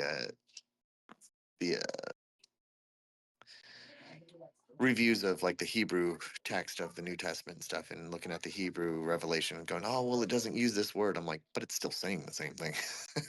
Right. I'm like, okay, it uses a little bit different wording, but it's massively saying the same thing. But this is why, again, teachers without wisdom, right? Zealousness is dangerous, Puffed up, because prideful, and arrogant. Yeah. I They mean, create kids. idols out of themselves. Well, they how do I say? Well, they get overzealous about finding new information. Oh, well, look, see, it's not the same. And I did the same kind of thing. This is what grounded me to that. This is what held me accountable. Was this whole system right here? Is, well, now I can't really just spout on about this being so different or whatever. Especially once I start looking into it, and you do this so many times, and you're like, wait, okay, this is different wording, but this is also a different language when you're going from this to that and whatever. So you got to kind of use different kind of choice wording, but the overall context is exactly the same, um, most of the time, right? And sometimes even if a phrase is missing or this and that, the general story still says the same thing. Kind of like with Isaiah and the Emmanuel Yeah. thing. It's really heavily dismantled there. Let's see. How you spell it? That okay, Emmanuel. So uh, even though, so this is used in the New Testament, right? And then it says it means God is with us, right? I think it has a double phrase like that, right? It says the name and then it says the meaning, something like this. Um, but in I forget which is which, but basically in the Masoretic versus the Dead Sea Scrolls, they write this differently. The one writes it as a proper name, which means that they squeeze the words together without spaces, and the other one spaces them out as not a proper name. Oh, So kind of like the Melchizedek thing. yeah, so there's like little differences. So like whenever it comes to, there it is again. What is it?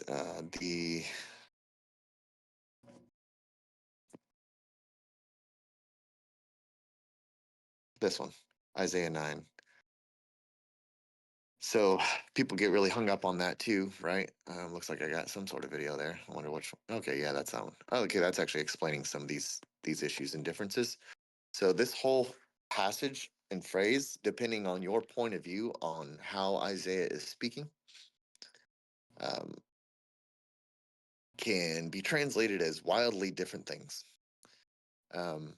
In just the Hebrew alone, whether in the Masoretic or in the uh, Dead Sea Scrolls and the Great Isaiah Scroll. So both again here are different, and it's all about the matter of spacing when it comes to Hebrew to Hebrew. So some are name and title, like an actual person's name and then their title, person's name and their title, person's name and their title. Um, and others are, translated like this: Wonderful Counselor, Mighty God, Everlasting Father, Prince of Peace. So people get very confused about like, oh, why is the Messiah called Everlasting Father if he's not the Father? Why is he called Mighty God? Yeah. And then the Septuagint just kind of skips over all of that, and it just says, Messenger of Great Counselor, Great Counsel, for I will bring peace upon the princes and heal and health to them. So it doesn't even give out all these different titles. And when reading this in the Hebrew, like it can be read completely differently, like that. It is just like a list of words, and it doesn't really have a proper sentence. Um, and there's no punctuation. There's nothing like that to help us out. There's no What about underlining the here. Yeah, sorry to interrupt. What about the Aleph Tav part of that? Because when you look into the interpretation of the Aleph Tav Bible, it has an Aleph and Tav before some names that are righteous, versus whenever those people turn against God, like in the case of Cain, the Aleph and Tav is removed from his name. So it's almost like a marking of this is Yah's people, this is not. So is that Yeah, something that it's hard plays to a say role in this? because it's just a definite marker kind of thing. So I don't know. I haven't gone through and tried to like weed out this and that, but I don't know what it says Hebrew wise in this. Like we can see that's 9, so 9 6. Uh, say 9 6.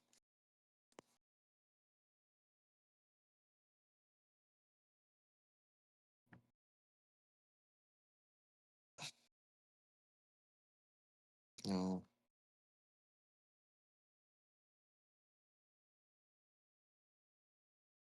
not that one either. Does anybody else have any other questions? I figured I'd give y'all a shot here.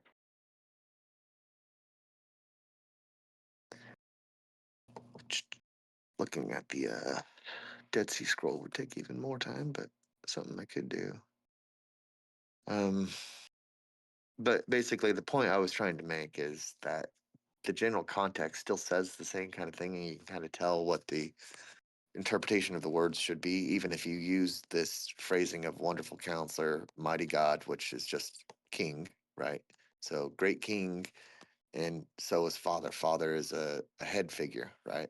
And what is he the head of? He's head of the church. He's head of every man on earth, kind of thing, right? And what is his head? His head is literally the father, right? Okay.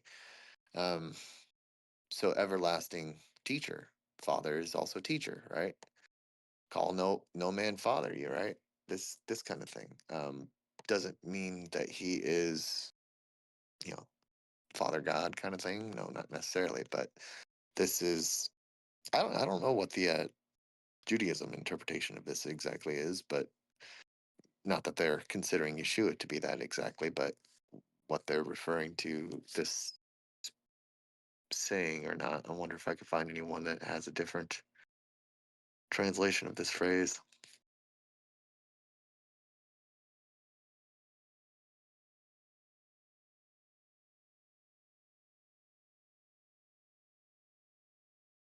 Captain of peace. Uh, Father of the future age. That's the Catholic translation. God hero.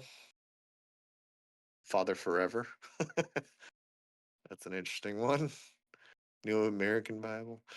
Okay, the Bashida says the wonderful and the counselor, God, the mighty man of eternity, the Prince of Peace, and the Father of eternity. That's a weird way of putting that on there. But yet the other Aramaic doesn't say anything different. And Septuagint just says something completely different. What is the Breton? That's the Breton Septuagint. Let's see what the Apostolic says.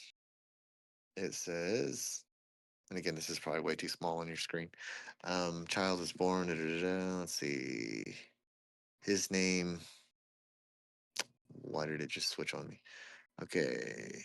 His name. Messenger of Great Counsel. Wonderful Counselor. See, this does say the same thing, so I don't know why the Breton Septuagint took so many liberties. Um, God mighty. And there's also, again, different Septuagints, and they have a little bit different phrasing. Ruler of peace, father of the eon about to be, of the age to come. That's kind of cool. Yeah, that kind of goes with that phrase of in that day.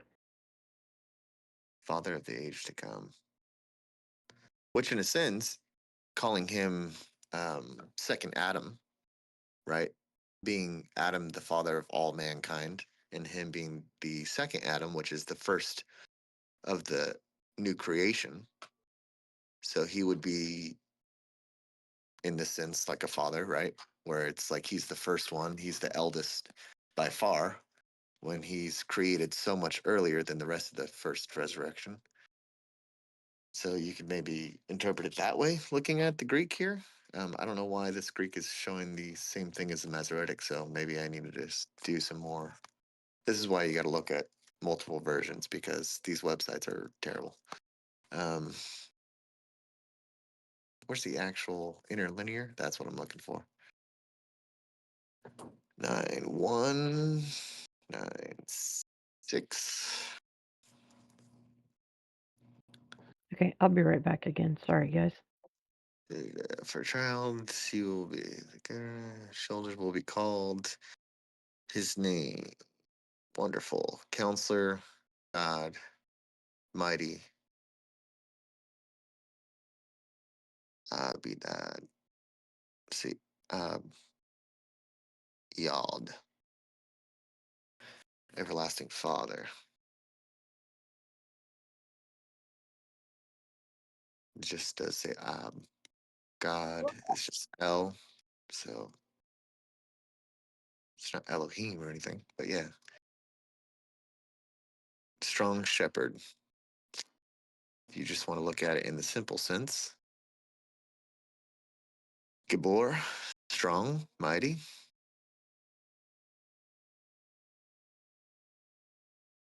And then Prince of Peace, Shar Shalom. Wonder what Shar is. Would be the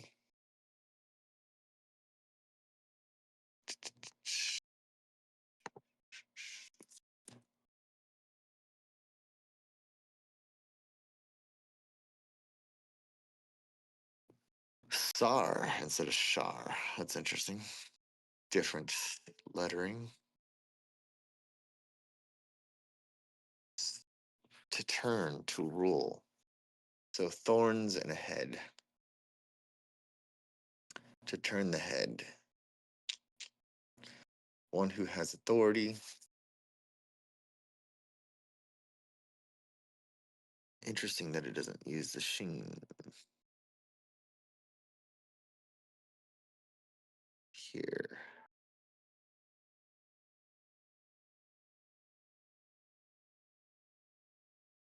Bind.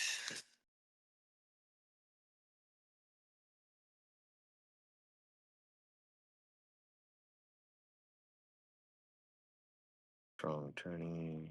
Decree. Bonds. It's interesting that decree is the same thing as binding. A decree that binds others to the will of the ruler.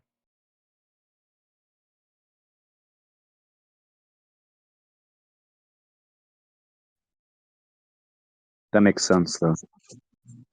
That sounds like maybe even the Ten Commandments. Any kind of contract that's binding like that. Right. So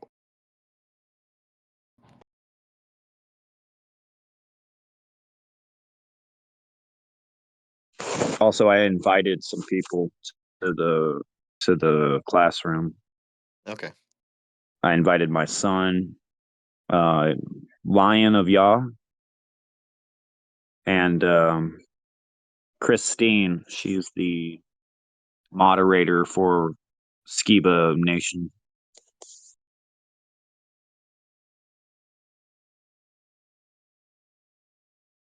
For a child is born, a son is given to us, and will be the government upon his shoulder.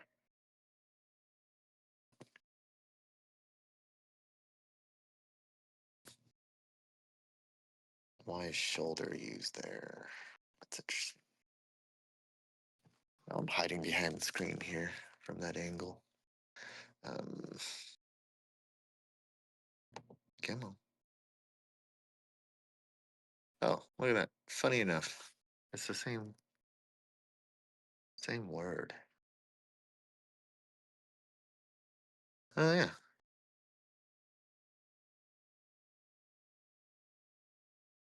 So it's The government. yeah, it's the place of ruler rulership. So you have ma. So ma is the place of or from the rulership, and then it's an object kind of thing.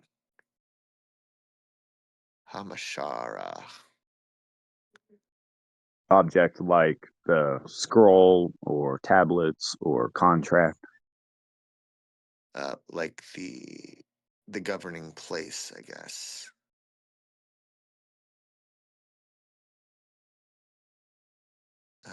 Which is why it says government, I guess. The ruling place is upon his shoulders. Curious, you never know what you might find. Let's just look at shoulder for the fun of it. Simple. Shakam. To rise or go early, in the sense of placing a load on the shoulders to depart.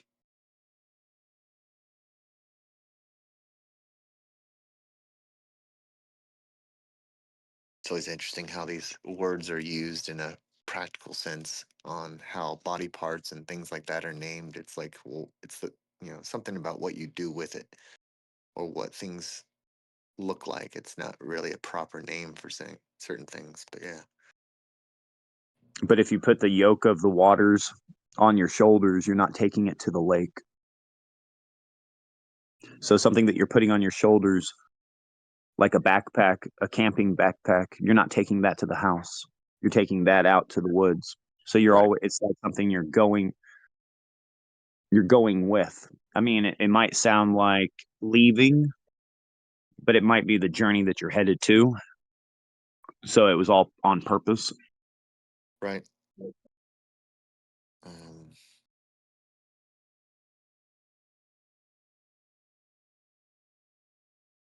so this is basically showing that this son, this child that's given to us, will be bearing the rulership, and his his character, his name, his authority will be wonderful and counseling, and will be a good shepherd, a strong shepherd, and mighty, and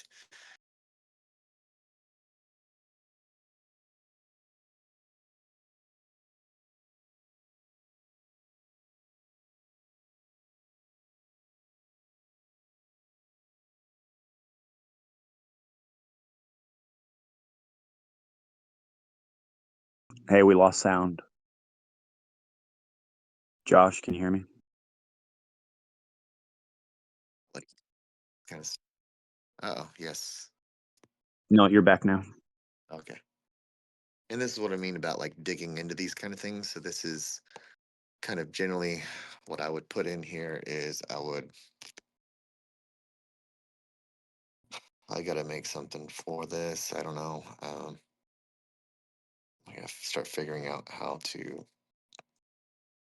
I want to start doing this. Let's just put something in here for now.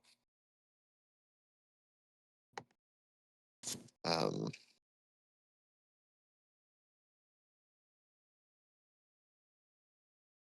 yeah, there you go. Authority, government rests upon his shoulder, and he will be named. He will be named, or his name is.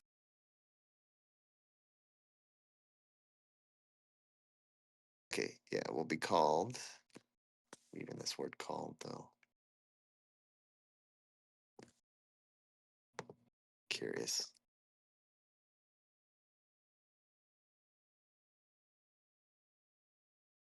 Yeah, call, meeting, okay. So this is Kara. Kara. Kara. Um, to meet, to read.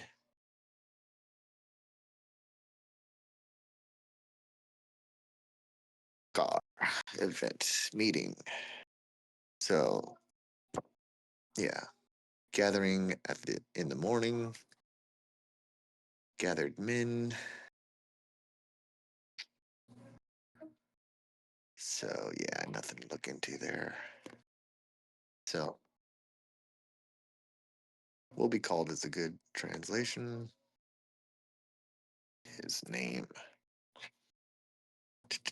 Wonderful.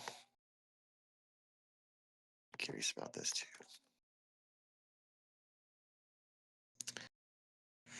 Performance. That's funny. This is La Paul. Plea judgment.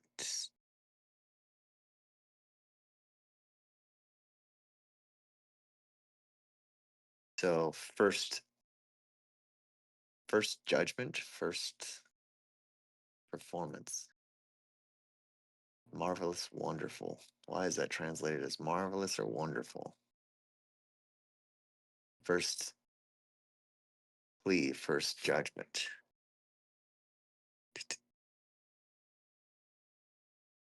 To speak to authority.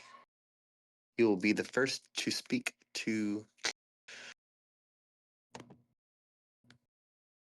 the first speaker of authority. Basically, Prince. uh,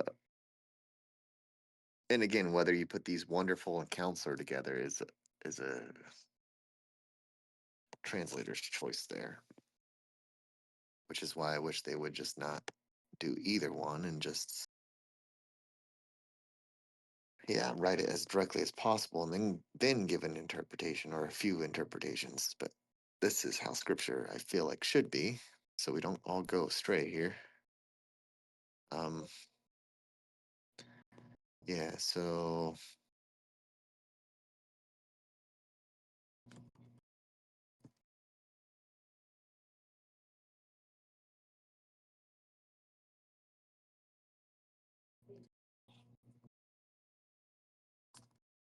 let's see. Well,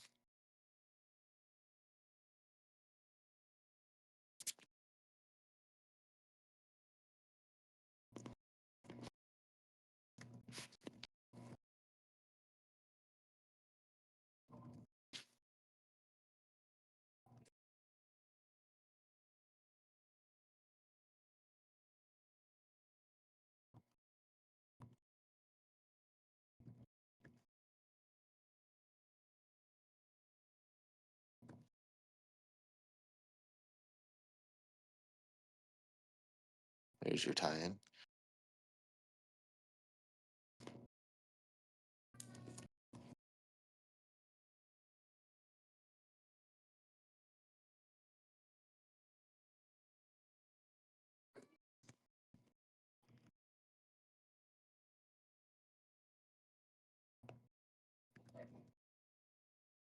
I gotta look at counselor then.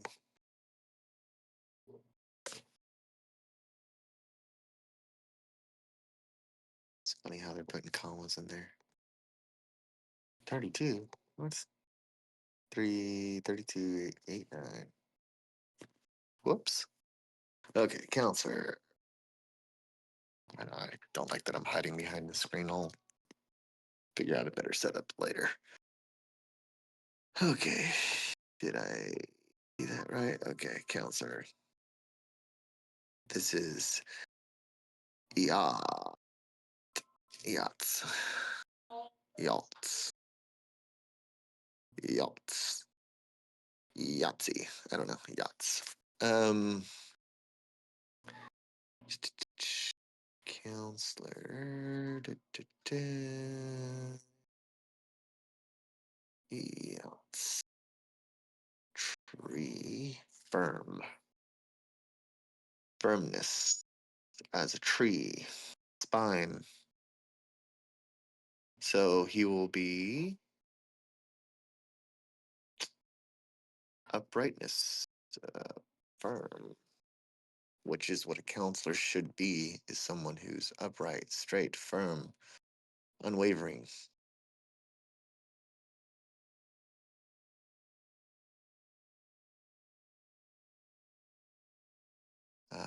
So I feel like wonderful counselor should be separate. Yeah. Will be, what did I say about wonderful?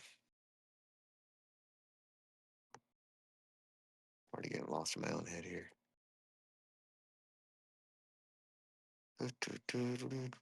Oh yeah.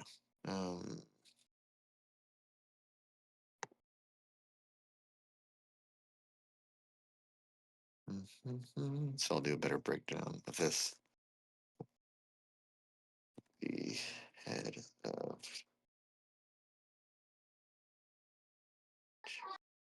church and with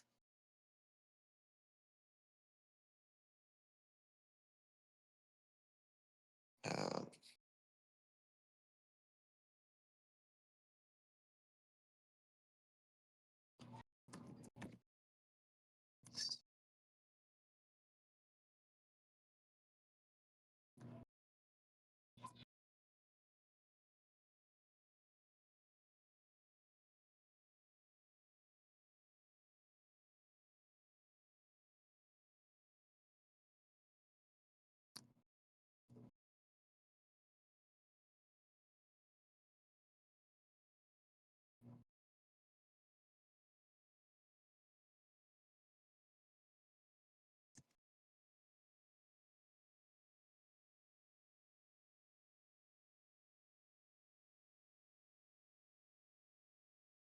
Lisa said she had to go, and John Paul says, I love the variation in vocabulary used in translating from one language into English.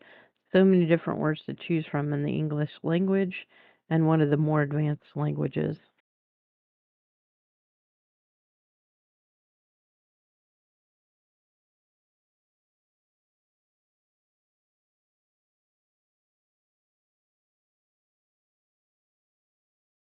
Yeah, I need to run for a little bit too, Josh. okay. So I will catch up to you guys again. Have a blessed day. Hey, real quick too, you're gonna post an update in your links, right? Yeah, I probably will, and then I'll post this video later too. Okay, awesome. Thanks. Bye.